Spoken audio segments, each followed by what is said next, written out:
So, for a long time, I thought that burnout was simply about being tired, right?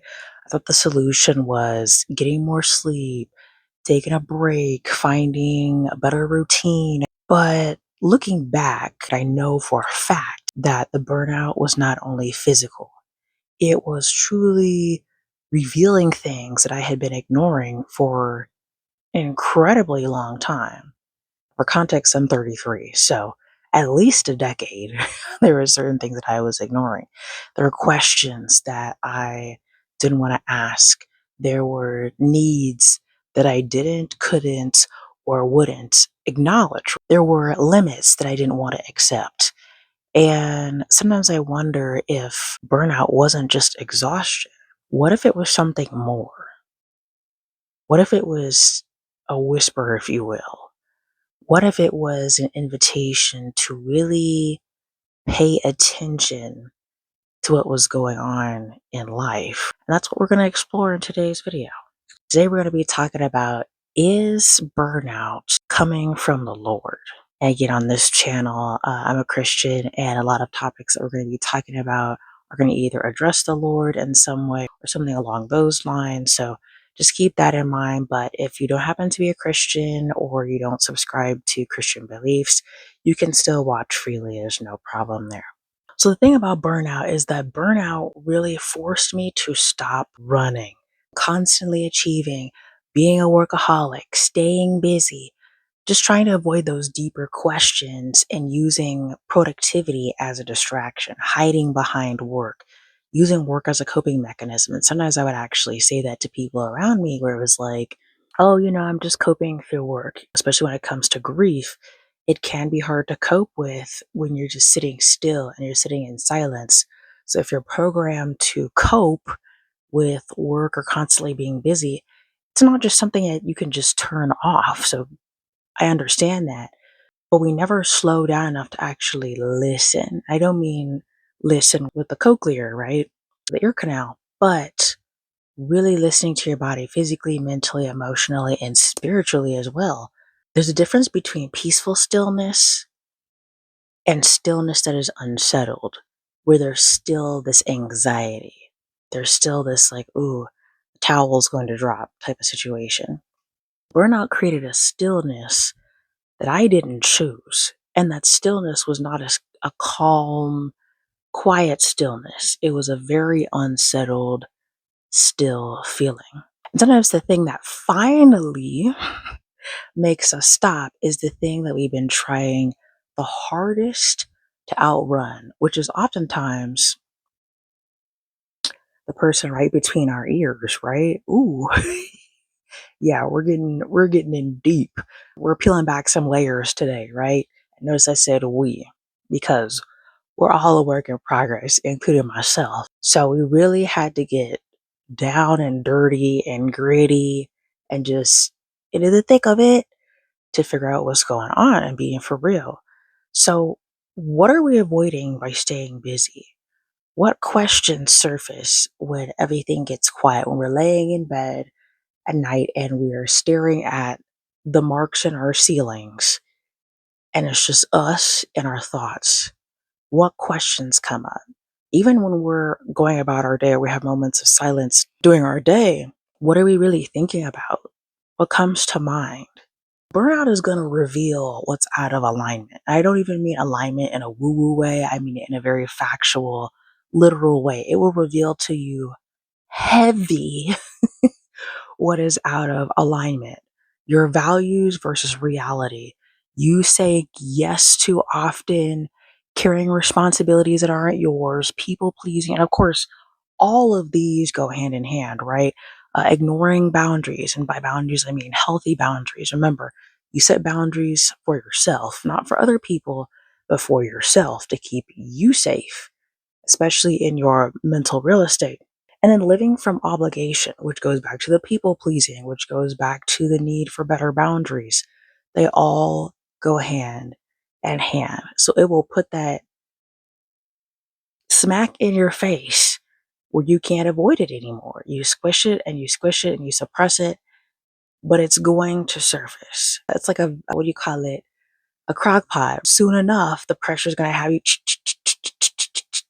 the pressure is going to build.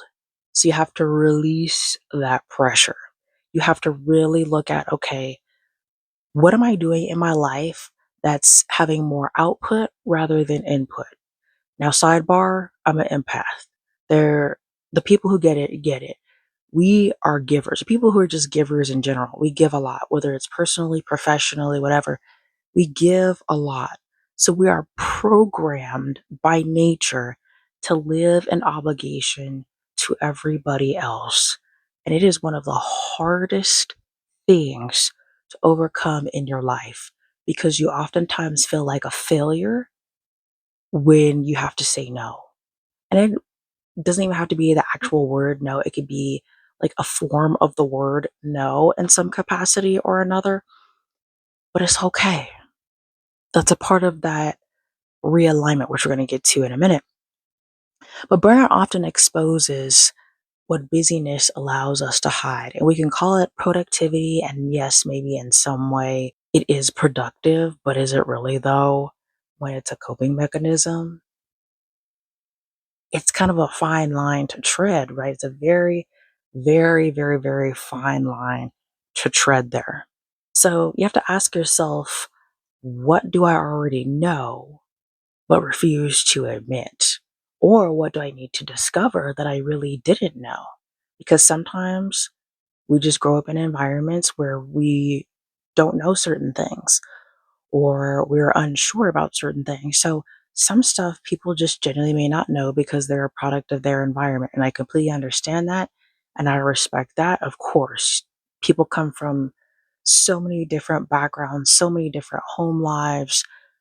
I want to make sure that I'm very careful about how I direct this because I don't want it to make it seem like I dismiss that people have had challenging environments to grow up in where they truly didn't know. And I see you and I hear you, and I'm sorry that you grew up in those environments that really didn't nurture you and nurture the alignment that you needed and the safety that you needed. That is something that I will always and forever be so sympathetic and empathetic towards because when you're a child, you don't know.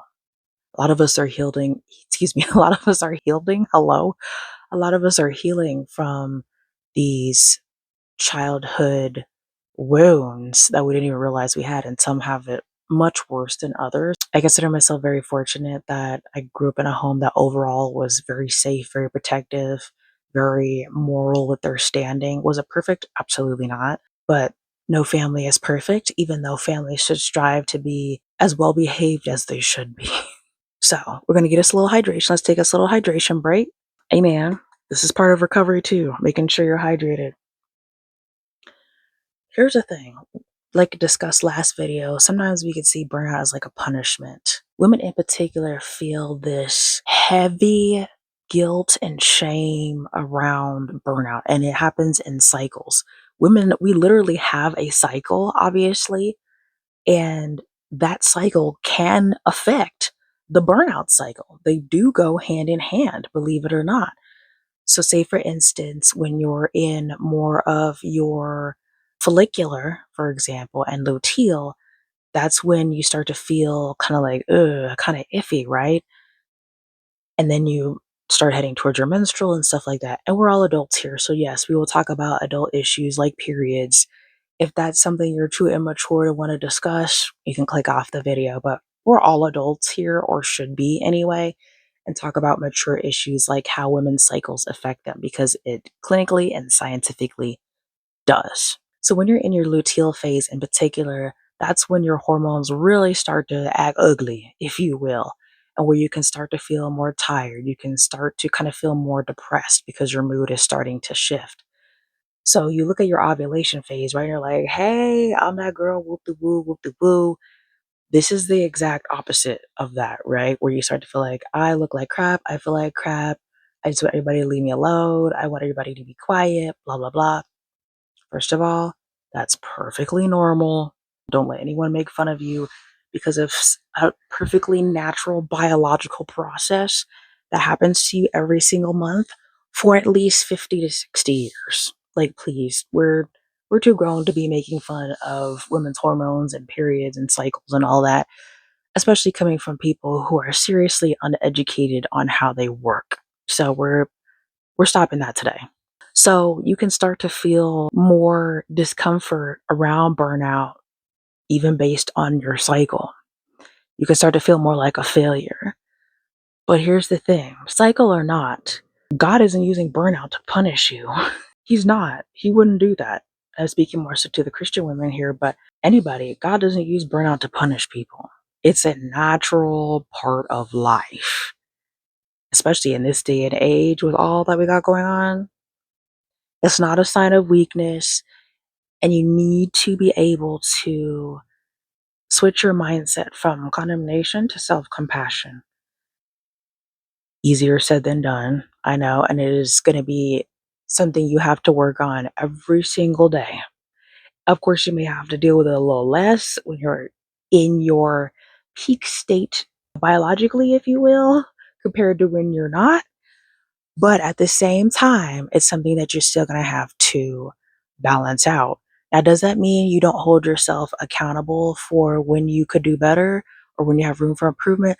No, that's definitely not what I'm saying, because we can go from one extreme to the other where it's like, oh, well, I should have did that a year ago and I did it, and you had the opportunity to do so. So this is not a means by which you shouldn't hold yourself accountable and to a reasonably high standard. So don't mishear me there. I'm just saying life be lifing. I feel like I need to put that on a shirt. Life be lifing. Life be lifing merch. If it's not already merch already somewhere. Life be lifing. And that's why you work on controlling the controllables, and the uncontrollables are just going to be there. We're going to have to deal with them as best as we can, right? So the mind frame switch that we need to have is that maybe burnout isn't something happening to us, but maybe it was something where it was trying to teach us, right? And it could be teaching us anything from us needing to have healthier boundaries, to saying no to ourselves, to cutting some people out of our lives that are not healthy for us in any capacity. So being able to see, what lessons do I need to learn from this period of burnout? What is it? And asking how your view, or observing rather, how your view of burnout changed when you stopped seeing it as a failure. Do this little by little. Start with 3 days. Let's say you're in a season of burnout. Just take 3 days to see the thoughts of burnout and just let them pass, right? See the thoughts of depression, let them pass. See how that feels after 3 days. Then build up to it after a week, then 2 weeks, then a month, 2 months, 3 months. And by the time you're down the road, you'll be able to look back and be like, wow. So my view of burnout really did change when I stopped looking at it as a failure, or as looked at me as a failure and saw it as, this is just a sign that I need to shift some things in my life and watch what happens. So in order to get there, rebuilding is going to start with listening. And it's going to have to start with listening to yourself. So slowing down, you're Christian, praying, reflection, honesty, nervous system awareness, rest, simplicity, paying attention. All those things are very important.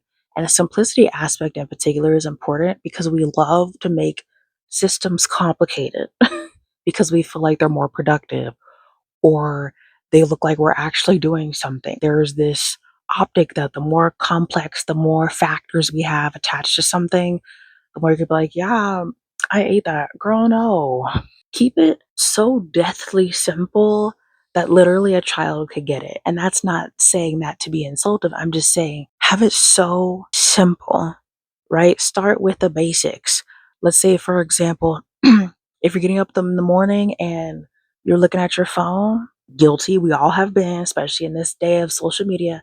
If you get up and look at your phone, put your phone in a different place in the morning. I know a lot of us use our phones for alarms as well, so I understand that. Put your phone in a different place. Simple. Keep it in the living room or something like that, right? Simple stuff. It does not have to be big and crazy. When you're doing work, especially since a lot of us either work remotely from home or we're content creators or whatever, We're not as out and about and outside as we used to be and should be still. I'll go into that in a different video about how to manage that part of your life as well. Little changes like that. Put your phone in a different room. Take more breaks when you're working, even if it's doing chores. If you have a big cleaning day, take a break. You don't have to mop and clean the shower and do this and do that and do this and do that back to back. Especially if you're a mom, definitely take some extra time for yourself. In the mornings, focus on, instead of popping right into social media and the craziness of the world, instead use that to focus on nervous system awareness, prayer, and reflection, for example. That's what I do. When I wake up in the morning, my first thing is, Lord, thank you for this day. I have my prayer time with the Lord. I do some sort of meditation, and not the woo stuff necessarily, but really engaging my brain into how can I go into this day not in a frazzle, right? Not in a frazzle, not with feeling like I'm in a state of emergency, straight up out the bed, right? No, not that. Reflection, reflecting on what do I really want to accomplish today? What do I want to improve on? Stuff like that. And then paying attention to what did I do yesterday that I can eliminate today or whatever, that sort of thing. Really starting your morning off to yourself. That's the start of your day. Like, you look at a runner starts a race in the blocks. They start with a moment of focus. You might see the runner kind of hopping around and warming up and whatever. But when the runner is down in those blocks, and for those of y'all who have ran track or do sports, you know, when they're in the blocks, you see this utmost concentration. When you look at people like Usain Bolt or some of these other people, they have this utmost concentration as they're down in the blocks, right? And as soon as the gun goes off, boom, off they go, right? Same thing. Look at it like a runner. Look at it like an athlete doing their warm-up routine, right? And even in between games, they still have maintenance. They still take the ice baths. They use the massage gun. They get the physical therapy, all of that. Make sure that you are starting your day off right by making sure you pour into yourself before you pour into anybody and everybody else. Healing is going to start when you ask yourself, instead of how do I push through, what do I need to pay attention to? And there's a big difference. How do I push through is, how do I continue down the path that I'm on that is exhausting me, versus what do I need to pay attention to? What do I need to alter in my life to make my life more calm, more stable, more focused? What finally becomes clear in your life when you stop forcing? Ooh. Let me run that back one time, for the one time, for the one and a two, for the front of the crowd and the back, right? For the people in the front and for the people in the back. What becomes clear when we, amen, stop forcing everything? I'm going to let that sit in your spirit, sit and stir in your spirit for a while. And then tell me in the comments, if you've already got to that point, what has become clear for you once you stopped forcing? I would love to know. Share with the fam. We need to know. We need the tea, right? Here's some gentle steps for rebuilding. You don't have to do every last one of them, okay? I'm not saying you have to do the most. That's not what I'm saying. Take a few, take like one or two and start to implement them. Like I said, start with 3 days, expand out to a week, 2 weeks, etc. One honest daily check-in, for example, like I said, in the morning would be great. You could also do it at night. Sometimes we're a little bit more down and off the day, or we journal or stuff like that. So you can adjust it according to what your day is like. Look at where your routines can be more realistic and putting less pressure on yourself to maximize those routines. Please don't overdo it. Less pressure is what we're looking for. Healthy boundaries, of course. Resting without guilt. Ooh, especially as women. Resting without guilt. Rest is literally a basic. Here, let me get up here because I don't think y'all think I'm serious. So we're gonna get real up close and personal. Don't mind the shadows on my face, because I need to be able to get right up in your business right now. Rest is a normal human function that we all need. Rest also can refer to the body, mind, soul, and spirit. If anybody is making you feel guilty because you need extra rest, then they need to see this video. So share this video with that friend or that family member who's up in your business. Okay? Like, bye. If you want to be burnt out and exhausted, cool. But as for me, I'm going to work on myself, which means I'm going to get the rest that I need intuitively. Your body is always going to tell you what you need when you need it. So get that rest. Boat, get that rest. Go to sleep. The world, I promise, will not collapse more than what it already is if you get some extra rest. Okay, let me sit back. I'm done being in y'all's face. Sustainable habits. Okay, sustainable being the key word. Keeping them more simplistic is actually better for you than having them complicated, because the more complicated they are, the more they're just going to be overwhelming. And focus on small rebuilding. When you look at construction, for example, a house isn't built all in one day. You hear the saying Rome wasn't built in a day. That's literally true. Neither are our lives when we're rebuilding. Start small. And the next thing you know, you'll look back and you'll stand back, oh, I have the foundation and the walls. The walls are built. Next thing you know, the roof is built. And this house of sustainability, if you will, is done, right? And then you put in the carpet of the house of sustainability, because most rebuilding does not happen through dramatic change. I tell you that right now. I say with my whole chest, both sides. It's not going to be some dun dun dun dun dun dun, dun 20th century Fox intro type thing. It's not.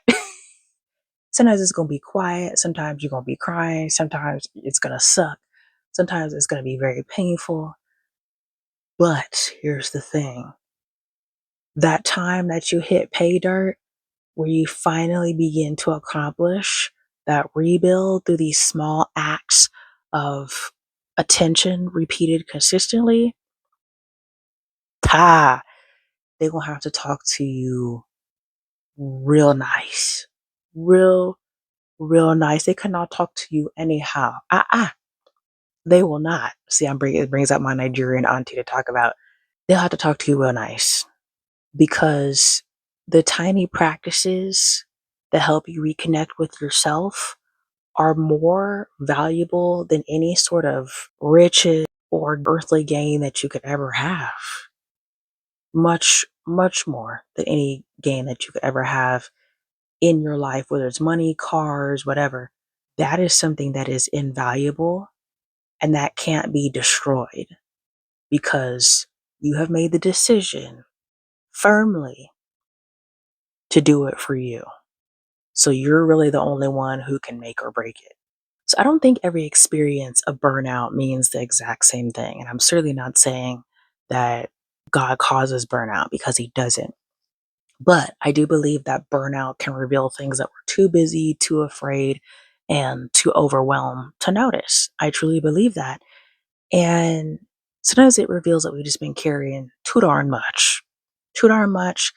Sometimes it even reveals what's out of our alignment, right? And sometimes it reveals that we've lost touch with ourselves. But here's the flip side. It also becomes an invitation for us to rebuild differently, simplistically, unafraid, confidently, with audacity, bodaciously. Yes, ma'am. Yes, ma'am. Not faster, not harder, just more honestly and more true to who we are and who we are supposed to be.